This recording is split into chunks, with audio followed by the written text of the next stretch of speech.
안녕하십니까. 이종희 목사입니다. 한 주간 잘 보내셨습니까? 오늘은 하이델베르그 교리문답의 본문으로 들어가서 일주일 1문답과 2문답을 함께 생각해 보려고 합니다. 유일한 위로에 대해서 이야기하고 있습니다. 우리가 살아가는 세상을 불교에서는 고해라고 부릅니다. 고통의 바다라는 뜻이죠. 고통과 슬픔과 눈물이 있는 땅이라고 말하고 있습니다.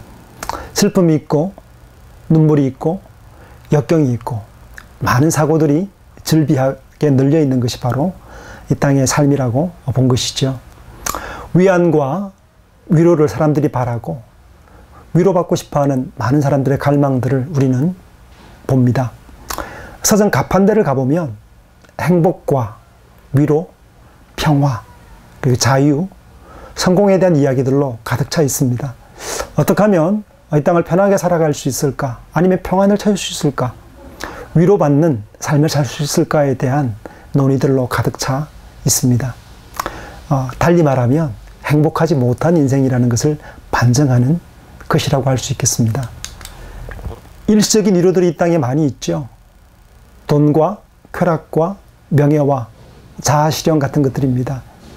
철학자 하이데거는 죽음 앞에 서야 인생을 제대로 파악할 수 있다라고 이야기를 합니다. 죽음, 허무와 절멸이라는 위협 앞에 서서야만 자기 인생에 대해서 정확하게 반성하고 그때로부터 진정한 삶들을 볼 수 있다라고 이야기하는 것이죠. 삶의 모습, 인생의 허무한 모습들을 정확하게 직시하고 있는 표현이라 할 수 있겠습니다. 삶은 온통 죽음이라는 용광로 속에 다 밀어넣어지고 녹아내리는 현장들을 봅니다. 아무리 돈을 많이 벌었어도, 많은 쾌락과 즐거움을 가졌어도, 그리고 많은 희망과 기대를 걸었어도 죽음으로 허물어져 내리는 것을 보게 됩니다. 우리는 누가복음 12장에서 부자의 위로를 보게 되죠. 부자는 일들이 잘 되어가고 번성해 가서 창고를 늘리려 하죠. 그의 관심사는 이 땅에 있는 위로를 통해서 낙을 누리려고 합니다. 그리고 마음의 심중의 평안을 누리고자 노력합니다. 하지만 그 밤중에 주님께서 생명을 찾으시면, 영혼을 도로 찾으시면 어떻게 되겠습니까? 일시적이고 허무한 위로 속에 살아가는 것은 어리석은 것이라고 주님께서 일러주시고 계십니다. 오늘 하이델베르그 요리문답 1문에서는 유일한 위로에 대해서 이야기를 하고 있습니다. 위로라는 용어, 이거 절대적인 용어는 아닙니다. 왜냐하면 다른 용어로도 쓸 수 있는 것이죠. 하지만 위로라는 용어가 사용된 이유는 그 당시에 폭풍 같고 고난과 역경이 많았던 시절이기 때문에 이 위로라는 표현이 대단히 강렬하게 와닿았던 때로 이해할 수 있을 것입니다.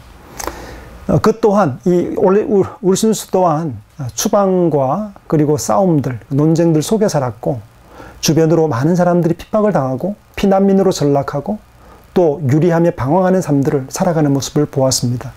예수 믿는 것, 그리고 믿음을 따라 사는 것이 고통과 대가를 지불하는 것을 본 것이죠. 그런 현장 가운데 가장 필요한 것, 가장 적절한 언어를 생각할 때 바로 위로라는 것을 참된 위로, 일시적인 위로가 아닌 유일한 위로, 독보적인 위로에 대해서 말하는 것을 복음의 내용을 위로라는 표현으로 써서 사용하고 있습니다. 고통과 슬픔과 재난이 전제되어 있는 것이죠. 교리문답이 작성되는 시기가 바로 그런 시기였습니다.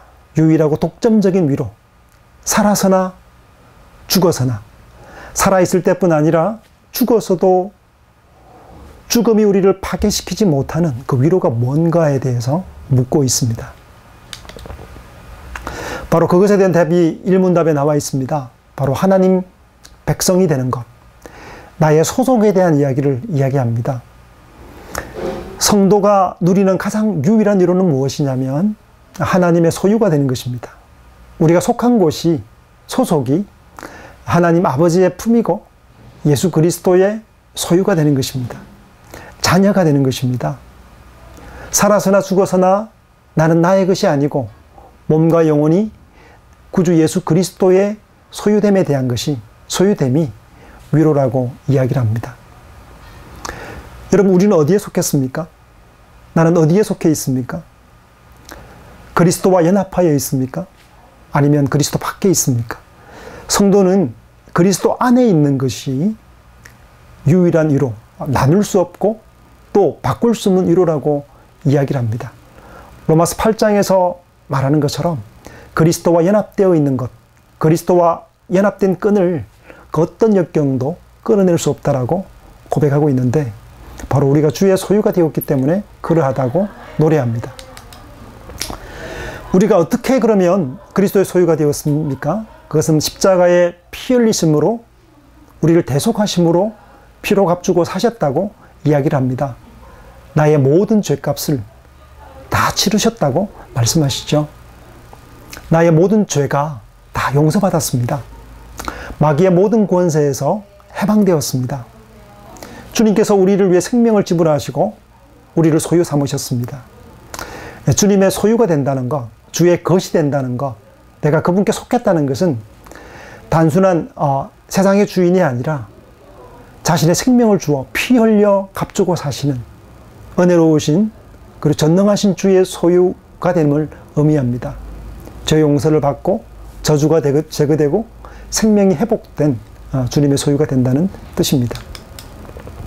그리고 하나님 아버지의 보호로 말미암아 주님께서는 한 마리의 어린 양도 다시 찾으시는, 결코 잃어버린 바 되지 않으시는, 실패하지 않으시는 목자이십니다. 그 아버지의 돌봄 안으로 옮겨지고 들어가는 것입니다.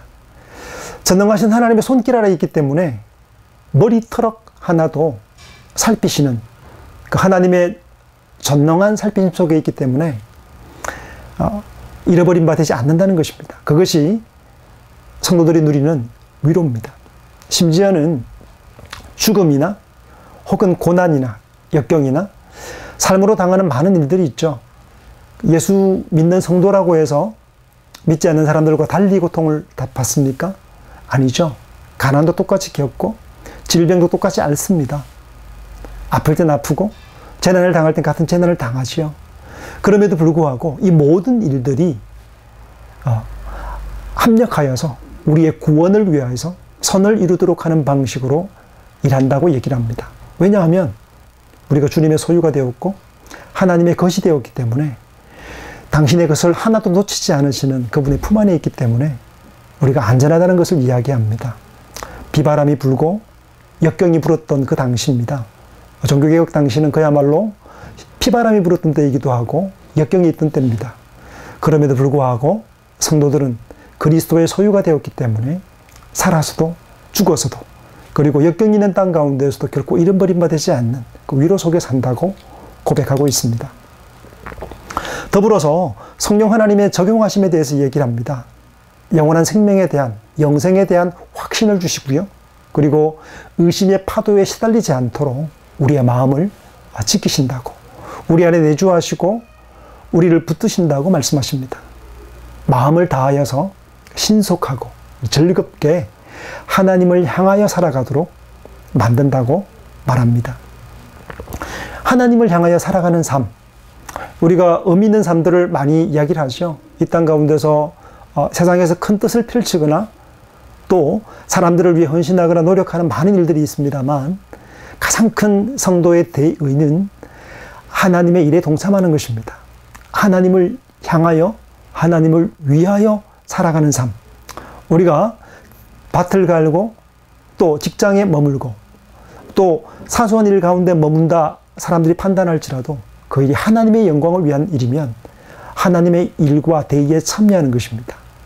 신속하고 즐거운 마음으로 하나님을 향하여 사는 것, 그것이 바로 성도의 위로라고 할 수 있겠습니다. 성도의 위로들을 이렇게 요약하면 이렇습니다. 6가지로 요약할 수 있겠는데요. 일시적인 위로가 아닌 거죠.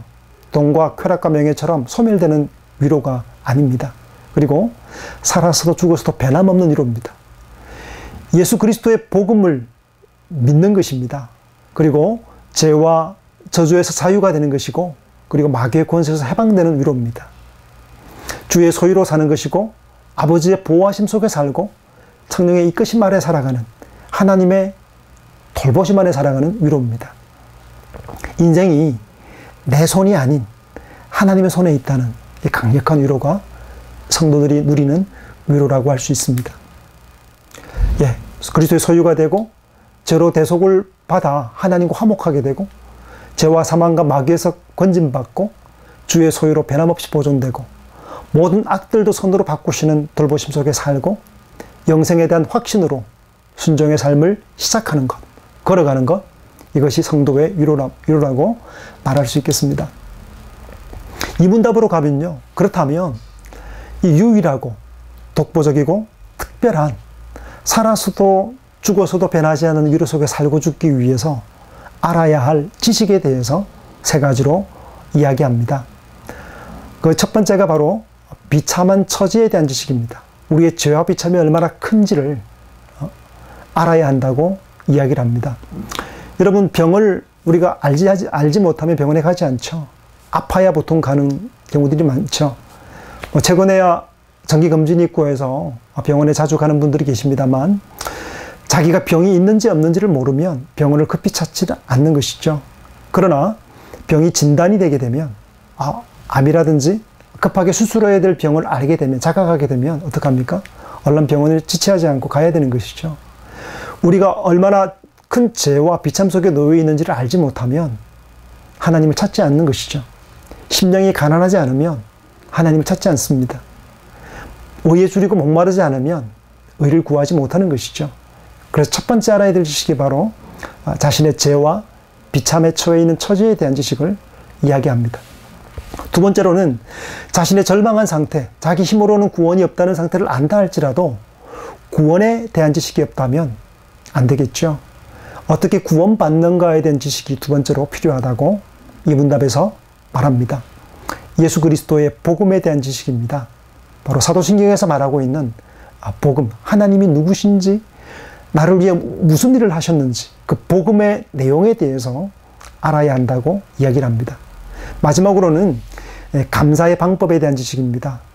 우리를 구원하신 목적이, 우리를 죄와 비참에서 건져내신 이유가 하나님의 영광을 위한 것이고 주께 순종하는 삶을 살아가도록 하기 위함인데, 어떻게 순종하는 삶을 살 것인지, 우리가 어떻게 하나님의 영광과 대의에 참여할 것인지에 대한 지식이 필요합니다.